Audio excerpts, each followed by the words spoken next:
امرو اور ویران جزیرہ، کہانی کا دوسرا اور آخری حصہ۔ تمہارے یہ ریشم جیسے لمبے لمبے بال، تم کیسے وہ ہو سکتی ہو؟ امرو نے فوراً ہی اپنی عیاری شروع کرتے ہوئے اس بوڑھی جادوگرنی کی تعریف کرنا شروع کر دی تو بوڑھی کے چہرے پر حیرت کے تاثرات ابھرے۔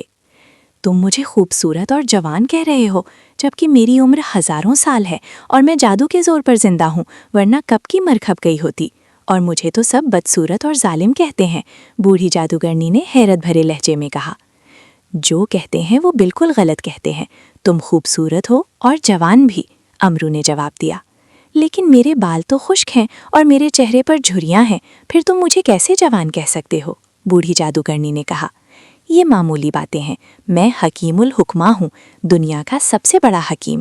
میرے پاس ایک ایسا نسخہ ہے کہ جس کے لگاتے ہی تمہارے بال انتہائی خوبصورت اور چمکدار ہو جائیں گے، تمہارے چہرے پر موجود جھریاں بھی ختم ہو جائیں گی، تمہارا یہ دبلا پتلا جسم بھر جائے گا اور تم اس قدر خوبصورت ہو جاؤ گی کہ پرستان کی شہزادی بھی تمہارے سامنے بدصورت نظر آنے لگ جائے گی۔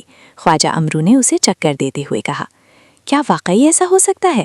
بوڑھی جادوگرنی نے کہا تو امرو دل ہی دل میں ہنس پڑا، کیونکہ اب اسے معلوم ہو گیا تھا کہ یہ بوڑھی جادوگرنی اس کے عیاری کے جال میں پوری طرح پھنس گئی ہے۔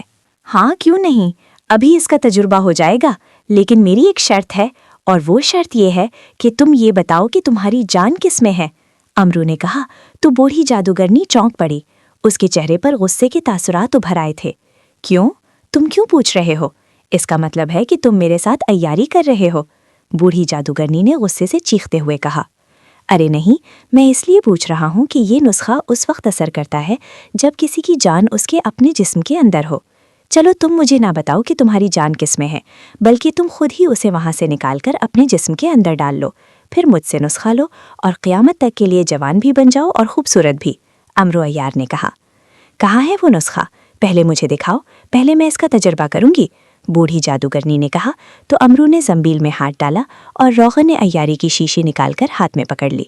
لو کر لو تجربہ، لیکن جو کہ تمہاری جان تمہارے جسم کے اندر نہیں ہے، اس لیے یہ نسخہ تمہارے جسم اور چہرے پر اثر نہ کرے گا، البتہ صرف تمہارے ایک ہاتھ پر اثر کرے گا۔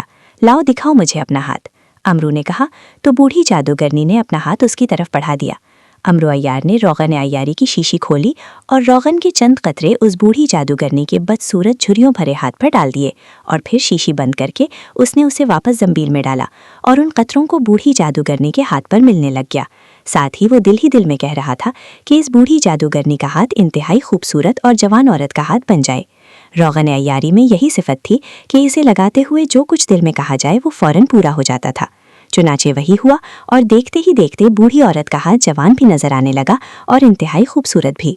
بوڑھی جادوگرنی اپنا خوبصورت اور جوان ہاتھ دیکھ کر خوشی سے اچھل پڑی۔ وہ بڑی حیرت بھری نظروں سے اپنے ہاتھ کو دیکھ رہی تھی، جیسے اسے یقین نہ آ رہا ہو۔ اب تو یقین آ گیا تمہیں؟ امرو عیار نے مسکراتے ہوئے کہا۔ ہاں، اب مجھے یقین آ گیا ہے، تم واقعی حکیم الحکماء ہو۔ ٹھیک ہے، میں اپنی جان اپنے جسم میں ڈال لیتی ہوں، پھر تم مجھے جوان اور خوبصورت بنا دو، اس کے بدلے میں تمہاری جان بخش دوں گی اور تمہیں ہلاک نہیں کروں گی، بوڑھی جادوگرنی نے خوش ہوتے ہوئے کہا۔ بے حد شکریہ، خواجہ امرو عیار نے کہا تو بوڑھی جادوگرنی نے اپنے دونوں ہاتھ فضا میں اٹھائے، پھر ایک مٹھی بند کی اور اسے اپنے منہ کے پاس لا کر کھول دیا۔ لو، اب میری جان میرے جسم کے اندر آ گئی ہے، اب دو مجھے نسخہ، جادوگرنی نے کہا۔ ابھی لو، لیکن وہ تمہارا خزانہ کہاں ہے؟ وہ تو دکھاؤ، امرو نے کہا۔ کیوں؟ تم خزانہ کیوں دیکھنا چاہتے ہو؟ بوڑھی جادوگرنی نے ایک بار پھر چونکتے ہوئے کہا۔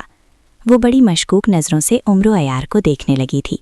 دیکھ لیا خزانہ، بوڑھی جادوگرنی نے کہا تو امرو نے زنبیل میں ہاتھ ڈالا اور خنجر سلیمانی نکال کر تختہ لخت اس نے بوڑھی جادوگرنی کی گردن پر مار دیا۔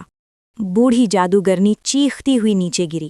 اس نے خنجر نکالنے کی بے حد کوشش کی، لیکن وہ خنجر سلیمانی تھا جس سے وہ کیسے بچ سکتی تھی، اور وہ کیسے نکل سکتا تھا؟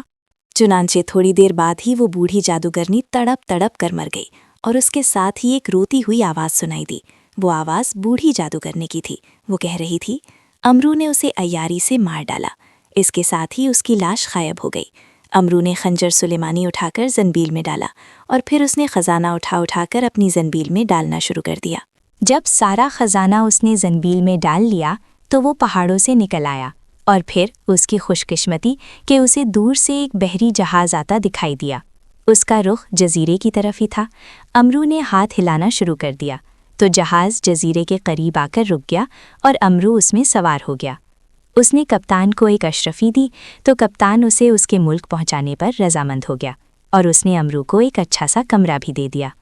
امرو اب خوش تھا، بے حد خوش کہ اس نے اس بوڑھی جادوگرنی کا بھی خاتمہ کر دیا اور اس کا پورا خزانہ بھی حاصل کر لیا اور پھر اس ویران جزیرے سے بھی نکل آنے میں کامیاب ہو گیا۔